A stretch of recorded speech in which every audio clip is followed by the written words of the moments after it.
Vi er taget på roadtrip på Bilmagasinet, og vi er taget til Norge, og vi har medbragt 4 biler. Og jeg skal i den her video lige fortælle jer om en af dem. Og det er Volkswagens nye Golf GTI. Golfen har jo fået et mindre facelift, og det betyder, at GTI'en også er blevet facelift. Og det er altså den, vi har taget med os til Norge. Og hvorfor har vi så det, spørger du nok. Det har vi, fordi Golf GTI er en af sådan de mest, hvad kan man sige, det er en af de biler, der kombinerer det her med at være praktisk og sjov på allerbedst vis. Den koster omkring, ja i hvert fald med DSG-gear, koster den omkring 500.000 kroner, lige lidt under. Men så kan den altså også det hele. Nogen vil kalde Golfen en lille smule kedelig.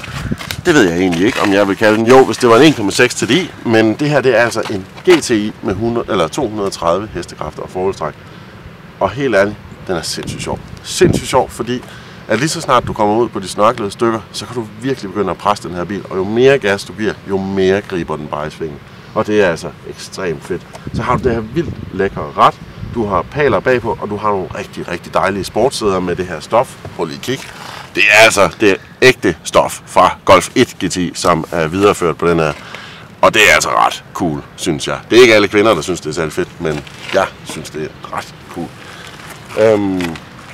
Golfen er også god på sådan en roadtrip for en anden ting, og det er, fordi den er vildt praktisk. Og der er masser af plads bag, og du kan bare bruge den som en helt normal bil. Og når du kører på de lange stræk, så sætter du den i komfort, så slapper undervognen lidt af, og så er det altså bare at cruise derudad. Så Golf GTI, den får altså en tommel op fra Bilmagasinets redaktion, og følg med på Bilmagasinets Facebook og på bilmagasin.dk for videoer af de andre biler, vi har med på det her roadtrip i Norge.